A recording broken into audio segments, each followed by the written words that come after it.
সুন্দর সুন্দর কথা, ওটাকে বলে নেতা। হযরত চোখের পানি বলেন, আব্দুল্লাহ এই কাপড়টুকু আমার ভাগে পড়েছে, এইটা খাটো হয়ে যাবে আমার কবরের জন্য, তোর কাপড় আমার দান করে দিস। তোর কাপড় আমার কাপড় দিলে আমি একটা লম্বা জামা বানাতে চাই। আব্দুল্লাহ বলে, আমার কাপড় বাবার কাপড় একত্র করে বাবার লম্বা যোগ্য করে খুতবা দেয়। এখন বলো খুতবা শোনা যায় কিনা যায়? সমস্ত সাহাবীরা চিল্লায় বলে, আল্লাহর কোরআনে যখন পৃথিবী চলবে এমন ভালো মানুষকে মুসলমান নেতা হিসাবে দেখতে পাবে। তাহলে আজকে আমাদের সুমস্তাবান আল্লাহকে অস্বীকার করে প্রতি অটল থাকতে গেলে হামেশা নেতা হলে চলবে না, ভালো মানুষ নেতা হওয়া লাগবে। তোর তার কথা ঠিক কথা বল না কেন? এমন নেতা হয়েছে 20 মিলাই পারলাম না। বিসমিল্লাহির রহমানির রহিম। প্রধানমন্ত্রী কয়েছে ভাষণ দেওয়া লাগবে, সরকার লাগবে। এখন যুবকদেরকে নষ্ট করার জন্য মোবাইলের অ্যাপসে জুয়া বাই করছে। ধরে কোন কথা ঠিক নাই, সবটা কোন দিকে মারতেছে দেখো। আমরা তো আল্লাহর কোরআন দিয়ে রাষ্ট্র চালাই, সেই কোরআনের রস শুনতেছেন, কোরআনের হাফেজের মাথায় পাগড়ি পরানো হলো। এই কোরআনটা কত দামি একটু আমি আপনাদেরকে দেখাবার চাই। এত রাত ধরে যখন চেতন আছেন, একটু দেখার দরকার আছে। আমি হয়তো বলতেছেন হুজুর কি হবে, কি হবে মানে অবশ্যই বাংলার জমিনে একদিন কোরআনের রাজত্ব চলবে, কোরআনের ইসলামের পতাকা পথ করে উঠবে। ধরে গন্ধটা ঠিক কিনা? আপনারা কি ভাবতেছেন? খারাপ একটা শেষ আছে, আছে না? আমরা যে 1 থেকে 100 মধ্যে গণি, তারপরে আবার কোথায় ফেরত আসি? মনে করতেছে এইভাবে চলবে, এইভাবে চলবে না, অবসান হবে ইনশাআল্লাহ। আল্লাহর কোরআনটা কত দামি!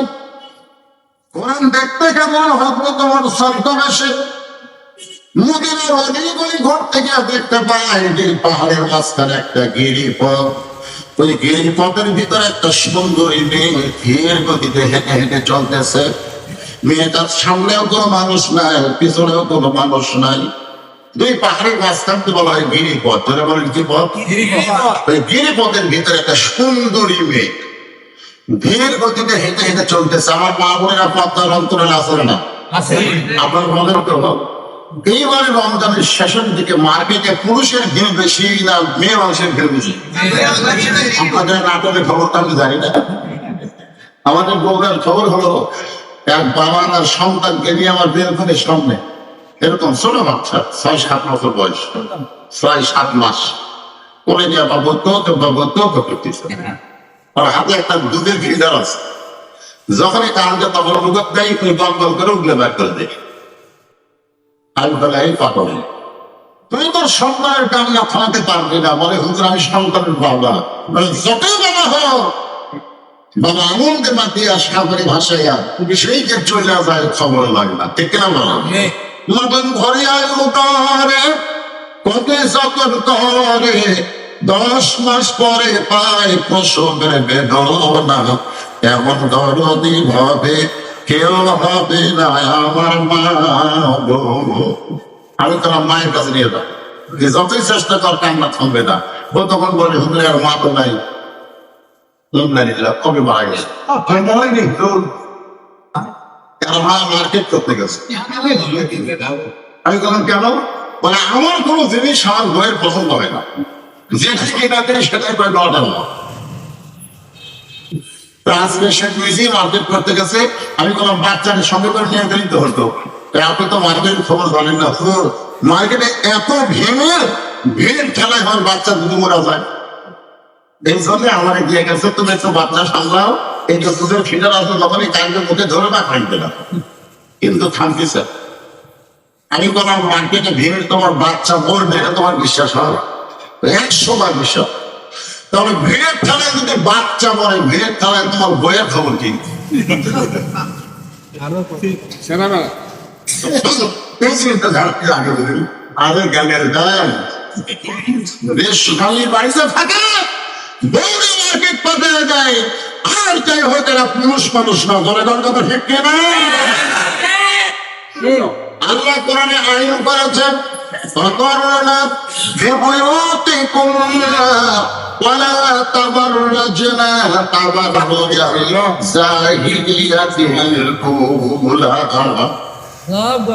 পর্দার অন্তরালে যে সমস্ত মেয়েরা আছে এই মেয়েরা কি অসুন্দরী না সুন্দরী কথা পায় যে কোরআনের শুনতেছেন এই কোরআন যদি বাংলাদেশে চালু থাকতো প্রত্যেকটা পর্দা বিষয়কে আল্লাহর কোরআন সুন্দরী বলতো জনগণ কথা ঠিক কিনা এখানে যুবক যারা আছো বাবা সবাই আমার সঙ্গে একটা স্লোগান দিবে আমি যে কোনো পর্দা নিষেধ দাবি ছাড়া তোমরা বলবো বিশ্ব সুন্দরী তারা পর্দা নিষেধ নারী যারা আর যে বলবো পর্দা নারী যারা পরিমণি তারা সাকিব খানের আসবো ঈদের দিন থেকে চলতেছে আমাদের যুবক গুলো সাকিব খানের পাগল হয়ে গেছে যুবক আজকে শুনো বেপর্দা নারী যারা বিশ্ব বেহায়া তারা যারা বেপর্দা নারী তাদের কোনো স্মরণ নাই ধরেবার কি নাই ওমর ফারুক দুই পাহাড়ের মাঝখানের গেলে পথে যে মেয়েটাকে দেখতেছে সেই মেয়েটা হলো সুন্দরী সুন্দরী মানে তার চেহারা সুন্দরী না তার আপাত মস্ত আল্লাহর আইন পর্দা